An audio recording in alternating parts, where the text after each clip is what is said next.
Di sini kita akan belajar bersama terkait ekonomi manajerial. Pengenalan ekonomi manajerial merupakan cabang ilmu ekonomi yang berfokus pada analisa keputusan bisnis. Melalui pendekatan ini, perusahaan dapat mengoptimalkan sumber daya untuk mencapai tujuan finansial.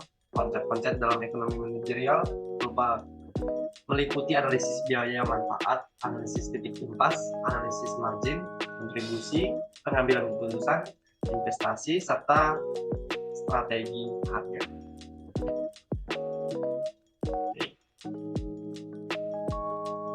Kemudian konsep dasar ekonomi manajerial. Ketiga, pendekatan analitis, perencanaan dan pengendalian, analisis permintaan dan pasar. Kalau pendekatan analitis, yaitu ekonomi manajerial menggunakan pendekatan analitis untuk mengidentifikasi dan menyelesaikan masalah bisnis. Ini melibatkan penggunaan metode kuantitatif dan kualitatif untuk pengambilan keputusan yang berbasis data. Kemudian, konsep dasar ekonomi manajerial meliputi perencanaan yang sistematis dan pengendalian yang ketat terhadap kinerja operasional agar mencapai tujuan yang ditetapkan. Analisis permintaan dan pasar, suatu pemahaman yang mendalam terhadap perilaku konsumen dan dinamika pasar, sangat penting dalam pengambilan keputusan ekonomi manajerial. Selanjutnya, analisis biaya manfaat. Penentuan biaya.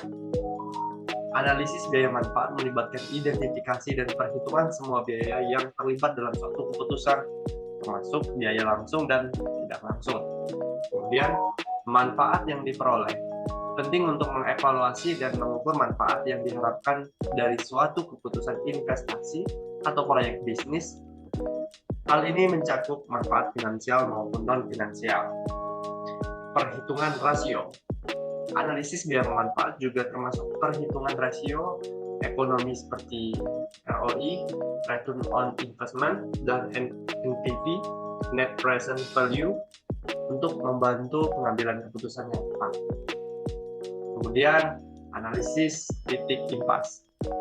Definisi titik impas adalah titik di mana total pendapatan sama dengan total biaya, sehingga tidak ada keuntungan maupun kerugian. Kemudian yang kedua, penerapan titik impas. Analisis titik impas digunakan untuk menghitungkan jumlah unit yang harus dijual agar mencapai titik impas, membantu perencanaan operasional.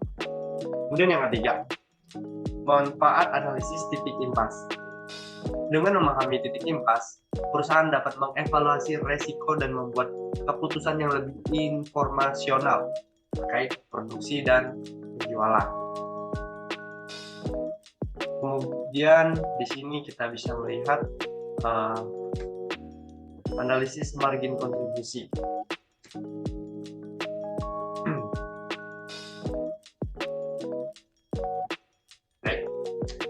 Analisis margin kontribusi. Yang pertama, pendekatan kontribusi. Margin kontribusi memberikan wawasan yang jelas terhadap kontribusi setiap unit produk terhadap laba kotor perusahaan, memungkinkan perbandingan kinerja produk yang lebih akurat. Kemudian yang kedua, penerapan margin kontribusi. Dengan menganalisis margin kontribusi, manajer dapat membuat keputusan terkait alokasi sumber daya yang lebih efisien, serta menetapkan strategi yang tepat. Kemudian yang ketiga, optimis laba.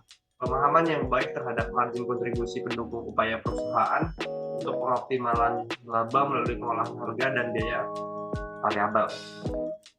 Kemudian selanjutnya, pengambilan keputusan investasi. Proyek investasi. Pengambilan keputusan investasi melibatkan evaluasi proyek-proyek investasi potensial untuk menentukan keuntungan finansial jangka panjangnya. Kemudian di sini ada juga resiko dan konsistensi. Manajer yang mempertimbangkan tingkat resiko versus konsistensi dalam pengambilan keputusan investasi untuk memastikan proyek tersebut sesuai dengan tujuan perusahaan. Kemudian ada juga faktor waktu. Analisis ekonomi waktu, nilai uang adalah elemen penting dalam pengambilan keputusan investasi untuk mengevaluasi imbal hasil dari dana yang diinvestasikan. Yang selanjutnya, Di sini kita bisa melihat bahwa strategi harga dan penentuan harga pokok. Yang pertama, penetapan harga. Penggunaan strategi harga, termasuk penetapan harga pokok secara tepat, sangat penting dalam menghadapi persaingan pasar dan memakai margin keuntungan yang diharapkan. Kemudian yang kedua, perubahan harga. Strategi harga juga melibatkan keputusan penting terkait perubahan harga dalam menghadapi perubahan biaya produksi dan permintaan pasar. Kemudian yang ketiga, reaksi pesaing. Dalam menetapkan harga, perusahaan harus mempertimbangkan kemungkinan reaksi pesaing untuk mempertahankan posisi pasar yang kuat. Kemudian kita lihat yang selanjutnya.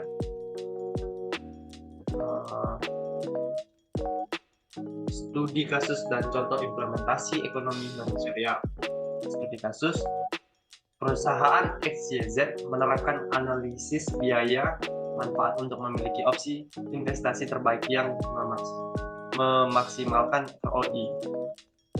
Sebuah studi kasus memperlihatkan bagaimana analisis titik imbas membantu perusahaan menentukan target penjualan yang realistis.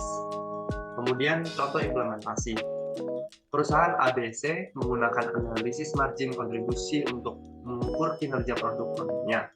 Contoh, implementasi ekonomi manajerial dalam perusahaan terbuka yang mencapai keberhasilan melalui strategi harga yang efektif. Dan kurang lebihnya itu yang bisa kita pelajari pada hari ini. Sekian dan terima kasih.